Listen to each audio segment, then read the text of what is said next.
안녕하세요. 저는 평택 사는 꽃다운 30대입니다. 요즘 날씨가 아침 저녁으로 쌀쌀한데 다들 감기 조심하고 계신가요? 저는 한동안 감기에 걸려 고생 좀 했거든요. 다들 환절기 때 감기 조심하길 바라며 제 이야기를 들려드리도록 할게요. 저에게는 10년 넘게 연애한 남자친구가 있었어요. 10대 때부터 20대까지 저의 모든 걸 함께한 사람이죠. 군대 가면서도 기다렸고 우리는 늘 함께였어요. 저는 승무원을 꿈꿨지만 제가 몸에 안 좋은 관계로 지상직 근무로 대신해야 했죠. 그렇게 한동안은 무기력증까지 온 저에게 남자친구는 위로이자 비타민이었어요. 우리는 함께 울고 웃고 행복한 연애를 하던 어느 날 남자친구가 저에게 물어봤죠. 이제 우리 같이 살 때 됐다고 어떻게 생각하냐고요. 이게 프로포즈냐고 다시 하라고 했지만 속마음은 너무 행복했어요. 결혼을 약속하고 서로 부모님께 인사도 드리고 준비하는 도중에 남자친구가 과열지구가 아닌 곳에 매매로 아파트를 사는 건 어떠냐고 하더라고요. 그것도 30평대 아파트로요. 지금 입주다 보니 엄청 물량들이 많이 있는 상태라고요. 남자친구가 사회생활을 한 지 얼마 안 돼 돈이 많이 없는 편이라 고민을 했지만 이때 아니면 또 집을 언제 사나 싶어가지고 제가 모은 돈과 저희 집에서 보태주셔서 집을 계약할 수 있었어요. 어차피 우리 결혼할 거니까 당연히 그래야 한다고 생각했어요. 근데 엄마 아빠가 아주 예전에 사두었던 18평대 아파트가 제 명의로 하나 있는데 이제 아파트 들어가니까 엄마 아빠는 그 아파트 팔아서 집 사는데 보태라고 하시더라고요. 원래 그냥 제 이름으로만 해놓은 줄 알았는데 결혼할 때 주려고 생각했다고 팔고 보태서 사라고 하시더라고요. 이제 진짜 집도 해결이 됐겠다. 결혼 준비만 남은 상태라 하루하루가 너무너무 행복했어요. 근데 남자친구가 지금 제가 살고 있는 집을 자기 누나한테 살라고 하면 안 되냐는 거예요. 지금 집은 그냥 오피스텔인데 부모님이 가지고 있는 거라 제가 싸게 전세금 내고 살고 있었거든요. 제 집도 아닌데 좀 그렇잖아요. 자꾸 남자친구랑 예비시댁에서 욕을 하니까 저도 엄마 아빠한테 이야기를 해본다 하고 그렇게 일단락 되었어요. 엄마 아빠는 전세나 월세로 해줄 테니까 금액적인 부분도 거의 반값으로 해주겠다고 하셨어요. 그렇게 남자친구 누나한테 제가 살고 있는 집으로 이사하라고 말씀드리고 저는 그 집으로 이제 이사 준비를 시작하기로 했죠. 그렇게 결혼 준비를 하나둘씩 해가고 있는데 자꾸 어머님이 저희 보고 골라줄 테니 같이 가자고 하시는 거예요. 저희는 그냥 혼수를 카드로 다 구매하기로 했거든요. 그래서 알겠다 하고 같이 가서 막 보는데 어머님이 우리 집도 너무 냉장고가 낡아서 바꿔야 하는데 우리 집 세탁기도 너무 오래돼서 바꿔야 하는데 하면서 옆에서 그러시더라고요. 근데 그런 이야기를 듣는데 남자친구가 말을 잘해야 하는데 엄마 내가 다는 못 사주지만 가장 바꾸고 싶은 거 하나 우리가 해줄게. 결혼 선물로 이러는 거예요. 저랑 상의도 없어요. 제가 진짜 너무 어처구니가 없었지만 그냥 알겠다 싶었죠. 그 직원분이 냉장고나 세탁기는 TV랑 다르게 전원을 켜는 게 아니어서 진열되어 있는 상품이 그러면 조금 더 보태서 사시면 지금 너무 할인율이 좋아 세탁기랑 냉장고를 살 수 있다고 그러시더라고요. 어머님은 그러면 저희 보고 자기는 진열된 상품을 살 테니 돈만 좀 보태주면 나머지는 어머님이 내신다고 하시더라고요. 양심은 있으셨나 봐요. 저희 혼수를 다 고르고 계약하고 어머님 거를 봐드리고 있는데 어머님 목록에 세탁기, 냉장고, TV, 에어컨 이렇게 계약이 되어 있었네요. 다 진열 상품으로 주문하셔서 가격이 엄청 저렴하더라고요. 그래서 여기에서 내드리기로 했던 돈은 내어드리고 다른 건 어머님이 내셨어요. 그렇게 집 들어가는 가구, 가전부터 시작해서 결혼 준비까지 하려니까 쉽지가 않았어요. 이렇게 준비하는 것도 힘든데 어머님이 자꾸만 이것저것 간섭을 하시는 거예요. 물론 걱정되시는 마음이 이야기하시는 것도 알죠. 아는데 사람 마음이 그런 게 아니잖아요. 사사건건 제가 뭘 할 때면 자꾸만 딴지를 걸길래 아직 결혼도 안 했는데 이러면 결혼하면 얼마나 더 심할까 싶어서 마음이 착잡하더군요. 그렇게 아둥바둥 결혼식까지 끝내고 드디어 신혼집으로 입주하는 날이 되었어요. 서울에서 멀리 떨어져 있는 곳이기도 하지만 그래도 30평대 이 정도 금액으로 매매를 할 수 있다는 것만으로도 사실 정말 행복했죠. 입주해서 입주 청소하고 고칠 부분들 싹 고치고 드디어 가정가구가 들어오는 날이었어요.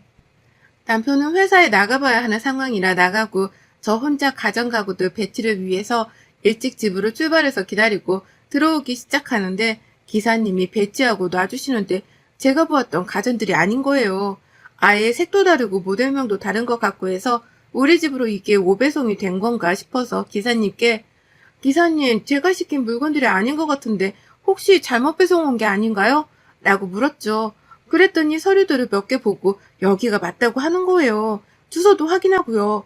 근데 제가 시킨 물건들과 너무 달라서 그 가전제품 샵에 다시 전화를 했어요. 안녕하세요. 저 그때 계약하고 간 사람인데요. 지금 기사님이 설치해 주시는데 제가 그때 계약하고 갔던 제품들이 많이 달라서요. 공기청정기랑 자잘한 제품들은 맞는데 큰 제품들은 너무 달라서요. 혹시 이게 계약이 잘못된 건가 싶은데요. 물어보니 자꾸만 맞다고 하시는 거예요. 근데 계약서를 보더니 제가 계약하고 간 물건들과 어머님이 계약하고 간 물건들이 바뀌어져 있었다는 거예요. 그래서 제가 노발대발 하면서 이게 무슨 일이냐, 다 들어왔는데 계약서가 그럼 바뀐 거냐 따져 물으니 그건 아니고 어머님이 따로 전화가 와서 저랑 다 이야기가 되었다면서 TV랑 냉장고, 세탁기는 그 집에 들어갈 제품들을 저희 주시고 제가 계약했던 물건들은 아들네 집으로 보내면 된다고 하셨다는 거예요. 그래서 당연히 가족이니까 이야기가 돼 있나 보다 하고 다시 전화를 안 해보셨다는 거예요. 이건 정말 말이 안 되는 일이잖아요. 너무 화가 나서 남편에게 전화해서 이 이야기를 알렸더니 남편이 자기 엄마한테 전화해본다고 하더라고요. 그리고 몇 분 후에 남편이 엄마가 처음에는 자기가 그런 적 없다고 하더니 나중에는 제가 고른 게 너무 예뻐서 그런 거라고 미안하다고 그러셨대요. 아니 이게 무슨 말이 되는 소리인지 싶어서 그럼 지금 당장 바꿔야겠다고 얘기하니 남편은 그냥 우리가 그것만 다시 사자 이러는데 무슨 돈이 썩어나는 것도 아니고 지금 반품도 안 되는데 어떻게 쓰냐고 엄청 화냈죠. 가전제품 샵 직원도 확인 못 해보고 보내드린 잘못도 있어 3개 다 제품은 환불이 안 되고 세탁기랑 냉장고는 쓰고 TV는 추가 금액만 받고 다른 걸로 바꿔주신다고 하시더라고요. 어머님의 어처구니 없는 행동으로 인해 저는 그때부터 어머님 말이라면 참을 수가 없게 되었어요. 저희 집이 남편네보다 잘 사는 건 맞지만 그 잘 살기 위해 저희 부모님도 저도 노력한 건 생각도 안 하고 숟가락만 얻어가려는 어머님의 심보가 저는 너무 화가 났습니다. 그 사건이 있은 후에 어머님은 저에게 전화와서 아무렇지 않은 척 이야기하시길래 저는 네 이러고 끊어버렸어요. 보통 부모님들은 자기 자식들을 위해 더 하나라도 좋은 거 해주려고 노력하는데 어머님은 말로만 저러니 정말 화가 나더라고요. 이런 결혼 생활을 바라고 결혼한 게 아닌데 허탈하기만 했고요. 제가 이럴수록 어머님은 더더욱 저를 못살게 굴었고 저는 그럴 때마다 눈 감고 귀 닫고 말았죠. 그렇게 저의 결혼 생활은 너무나 힘들어져만 갔고 남편이랑 싸우는 날도 많았습니다. 10년 넘게 연애했던 남편의 모습은 너무나 달라져 있기 때문에 더 힘들기도 했어요. 그러다 남편네 누나죠. 형님이 결혼한다고 하시네요. 형님 또한 성격이 만만치 않은데 한 몇 년 전에 결혼했다가 이혼하셨거든요. 근데 혼인신고를 안 해가지고 이혼도 아니라고 늘 하시지만 몇 년 산 거면 그건 이혼 아닌가요? 어머님이 저에게 누나 결혼하니까 이번에 좋은 선물 하나 해주라고 그러는데 참 자기가 해주면 됐고 왜 우리한테 떠넘기지? 그냥 또 저러나 보다 하고 말려는데 집에 애비 사위가 오기로 했다고 저보고 음식을 준비하래요. 그래서 제가 어머님께 어머님 저 바빠서 음식 준비 못해요. 그냥 다 사갈게요. 요새는 사 먹는 음식이 더 싸고 사도 잘 몰라요. 라고 했더니 네가 이제 시어머니를 우습게 아냐면서 또 화를 버럭 내셨어요. 듣는 둥 마는 둥 하다가 알겠다고 했죠. 그리곤 제가 한 음식처럼 모두 다 사서 반찬통에 담아서 시댁으로 갔습니다. 시댁에 가서 상을 차리며 저는 형님한테 언니라고 그냥 불러서 언니라고 칭할게요. 언니 애비 남편이 인사를 받더라고요. 고기랑 과일이랑 해서요. 그랬더니 우리 시어머니 뭘 이런 걸 사왔냐면서 자기네 집에 올 때는 아무것도 들고 오지 말라고요. 속으로 욕 많이 했어요. 참 저런 가식 이러면서요. 앉아서 식사를 하는데 결혼식장부터 이런저런 얘기를 하더라고요. 그렇게 식사 자리가 끝나고 뒷정리를 하고 집에 가는데 남편이 저에게 언니네 애비 남편이 언니가 결혼한 걸 모른다네요. 그래서 내가 아니 그거 사기 결혼 아니냐고 그랬더니 남편은 누나가 혼인신고도 안 했지 않냐. 이혼은 아니라고. 그냥 말 안 한 거지. 제가 그래도 그 부모님이 아시면 얼마나 그렇겠냐고 어느 정도 이야기를 해야지 아예 숨기고 결혼하는 게 말이 되냐고 막 그랬죠. 엄마가 괜히 그런 거 말해서 흠잡히면 그렇지 않냐면서 다들 숨기자고 했대요. 뭐 나중에 들키면 알아서 해라 이러고 말았어요. 그러고 돌아오는 명절에 저희 분노가 폭발한 사건이 있었죠. 남편네 아버님, 저희 시아버님은 저희 결혼하기 1년쯤에 지병으로 돌아가셔서 명절에는 꼭 아버님 제사와 산소에 갔다 오곤 해요. 저는 결혼하고 맞는 첫 명절이라 어머님이 말씀은 안 하셔도 제가 준비를 하려고 했어요. 예전에 제가 남편이랑 10년 연애하면서 부모님이랑 대판 싸우고 집을 나와 아무 데도 갈 데가 없었던 날이 있었거든요. 그때는 뭔가 남편한테도 전화하기가 그래서 혼자 덩그러니 역 앞에 앉아 있었는데 그때 아버님께서 그때는 남자친구의 아버님이었죠. 저를 몇 번 보신 적이 있었는데 제가 혼자 앉아 있으니 가출했다고 생각하셨나 봐요. 저에게 제 이름을 부르면서 우리 아들 여자친구 아니냐면서 아저씨가 안 그래도 집에 들어가기가 아쉬웠는데 같이 밥 먹자고 해주시더라고요. 그러더니 제가 진짜 그때 떡볶이를 좋아했는데 떡볶이랑 김밥이랑 튀김이랑 잔뜩 사주시고 아이스크림도 같이 먹으면서 이런저런 이야기를 해주셨어요. 그리고 집 앞까지 저를 데려다 주신 적이 있으신데 아직도 그 일만 생각하면 울컥해요. 그리고 나서도 아버님은 늘 제 생각을 참 많이 해주셨어요. 제가 참 많이 따르기도 했고요. 그 마음으로 저희가 결혼할 때까지 건강하시기를 바랬는데 결혼식을 못 보고 일찍 돌아가셔서 장례식에 가서 정말 많이 운 기억이 나요.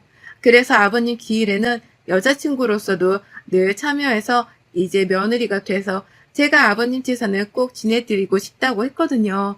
그렇게 첫 명절이 되고 저는 정말 열심히 음식을 만들었어요. 아버님이 각종 전을 정말 좋아한다고 하셔서 제사 때는 꼭 어머님이 전을 되게 많이 만들어 놓으시더라고요. 사실 전 부치기는 명절 음식 준비할 때 가장 많은 시간과 공들이는 일이잖아요. 근데도 저는 아버님이 얼마나 좋아하실까 해서 열심히 만들었어요. 음식을 만들고 있는데 저보고 어머님이 대뜸 전화 와서 이번에 전 어느 종류 할게? 그러시더라고요. 그래서 저희 먹을 것도 있고 해서 한 5가지 정도 할까 한다 했더니 이번 명절에 언니네 애비 시댁에 가져갈 전도 만들라고 하시는 거예요. 아니 아직 결혼도 안 했는데 왜 그걸 가져가야 하냐고 물으니 거기도 제사를 지내는데 언니가 자기가 전을 해가겠다고 그랬나 봐요. 예쁨 받으려고요. 근데 그게 끝이 아니라 거기 애비 시댁에서 그럼 이것저것 해오라고 해서 그거를 해가야 하는데 그럼 여기에서 3가지는 더 추가로 해야 한다고 더 많이는 만들 테니 그냥 여기 안에서 해서 보내겠다고 라고 했죠. 그랬더니 그거 만드는 게 뭐가 어렵냐면서 저보고 만들라고 하는데 그러면 몇 시간 동안 남편이랑 저만 전을 부쳐야 한다. 다른 것도 하지 못한다. 아버님 제사도 제가 맡아서 한다고 해서 하는데 지금 남의 집 제사 음식까지 제가 해야 하냐 그랬죠. 또 노발대발 하셔서 이번에 좋은 사람 만나 너희 누나랑 시누이가 결혼한다는데 너는 왜 이렇게 이기적이냐면서 그러는데 제사 올리는데 시어머니랑 또 다투고 싶지 않아 그냥 알겠다고 하고 끊었어요. 그때도 남편이 회사 일이 바빠 명절 전날 출근하느라 혼자서 하고 있는데 엄마는 제가 제사 준비하는 거 아니까 도와주러 오셨더라고요. 그렇게 하루 종일 전 부치고 음식 만들고 명절 당일이 돼서 시댁으로 거의 새벽부터 갔어요. 언니는 자기 빨리 가야 한다고 오라 그래가지고 가서 언니가 가져갈 거부터 싸서 보내려고 하는데 시어머니가 열어보더니 아니 내가 지금 고추전 해오라고 했지 왜 다른 걸 해서 얘를 보내냐 욕먹이게 이러시는 거예요. 그래서 고추전까지 하려고 했는데 시간이 너무 없었다. 저희 엄마도 와서 도와주셨는데 그냥 이번에는 이렇게 가라고 잘 말씀드렸어요. 그랬더니 시어머니가 갑자기 제가 만들어 온 전을 싱크대에 버리시는 거예요. 그러면서 언니한테 엄마가 돈 줄 테니까 그냥 사서 가라고 지금 전집에 전화해 주겠다고요.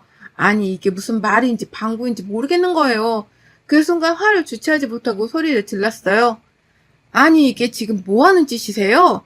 남편이랑 시어머니랑 언니가 놀라 저를 쳐다보는데 아버님께 너무 죄송하지만 제사 준비해온 제 음식들을 다 싱크대 안으로 쑤셔 박았어요. 그리고 어머님이 싱크대에 버렸던 전들을 다시 주워 담아서 라겐나통에 넣어서 언니한테 줬어요. 가져가라고. 왜 제가 남의 집 제사 음식까지 해야 하는지 모르겠는데 저희 엄마가 언니네 주라고 같이 만든 음식인데 이렇게까지 해야 되겠냐고. 가져가서 드리라고. 안 드리면 언니네 ABC댁에 전화해서 언니가 이혼한 거 숨김없이 다 불어버릴 줄 알라고요. 그랬더니 시어머니가 네가 미쳤냐면서 삿대질 하는데 더 이상 이 집 며느리 못하겠다고 했네요. 이 집 며느리로 살다가는 제명에 못 살 것 같다고요. 어머님이 이런 식으로 나오시면 저 가만히 못 있어요. 어머님이 가장 바라는 언니 결혼 제가 제 손으로 파토 낼 거예요. 언니 몇 년 동안 사실혼 관계 이혼당했다. 근데 혼인신고 안 해서 이혼이라고 생각하지 않아서 이야기를 안 하셨다는데 어떻게 생각하냐. 그 집 되게 보수적인 집으로 알고 있는데 이 사실을 알면 언니를 과연 받아줄지 의문이다. 그러니 저 건들지 말라. 그리고 언니가 지금 살고 있는 집 부모님께 말할 거니 짐 빼서 나와라 하고 거실로 가서 어머님네 수많은 화분 중 미니 화분을 들어 TV에 던지며 말했죠. 어머님, 저 TV도 제 돈으로 산 거니까 제가 아무렇게 해도 되잖아요. 어머님이 저희 혼수 들어갈 때 다 바꿔치기 한 거 기억나시죠? 라고요. 셋 다 벙찐 얼굴을 보니 너무 통쾌해 제 집만 가지고 나왔습니다. 남편한테 100통이 넘는 전화가 왔지만 한 번도 받지 않았죠. 저는 명절 연휴 내내 핸드폰 끄고 호텔에 며칠 묵었고 회사에 출근해야 해서 전날에 들어가니 남편이 한숨도 못 잔 채로 저를 기다리고 있더라고요. 무시하고 방으로 들어가려는데 뭐 때문에 이렇게까지 하냐고 뒤에 와서 따지네요. 그래서 말해줬어요. 지금까지 시어머니가 저한테 한지 네가 이런 일을 다 간과하고 네 엄마만 알았던 죄. 내가 지금까지 그래도 참고 살았던 너와의 10년 정이 있었고 그때 아버님이 나한테 배려해주신 마음이었다. 그리고 니네 엄마도 아버님이 살아계실 땐 안 그랬다고 하니 혼자 계시는 것이 마음이 나도 아프기 때문에 그런 꼬장들 다 받아준 거다. 근데 그 도를 지나치는데 너는 가만히 있는 게 맞냐고 그랬죠. 지도 할 말이 없는지 어떻게 하고 싶냐고 묻길래 그것 또한 말했어요. 헤어지고 말고는 내가 정한다고. 네가 이혼을 말할 처지도 못 되니까 내가 어떻게 할지 정하면 그때 말하자고요. 남편이랑 한 집에 있기가 힘들 것 같아 저는 거의 회사 근처에서 지내다시피 했어요. 그러고 지낸 지 일주일 정도가 흘렀을까요? 시어머니가 저를 만나러 회사 앞으로 찾아오셨더라고요. 만나고 싶지 않았지만 하도 간곡한 부탁에 만나러 갔어요. 그랬더니 저에게 어머님이 갑자기 통장 하나를 건네주시더라고요. 그 통장에는 거의 1억이 가까이 들어있었는데 왜 이걸 나한테 주나 싶어서 왜 이걸 저한테 주세요? 라고 여쭤보니 그동안의 일 너무나 미안하다고 자기가 어른으로서 그렇게 했으면 안 됐는데 아버님 돌아가시고 자기가 신부가 너무 못돼진 것 같다고 용서가 될지 안 될지는 모르겠지만 나로 인해 이혼하는 건 원치 않으신다고요. 이 돈은 아버님이 나중에 저한테 꼭 주라고 하셨다고요. 그리고 그 통장과 들어있는 아버님 편지를 읽고 저는 아무 말도 할 수가 없었어요.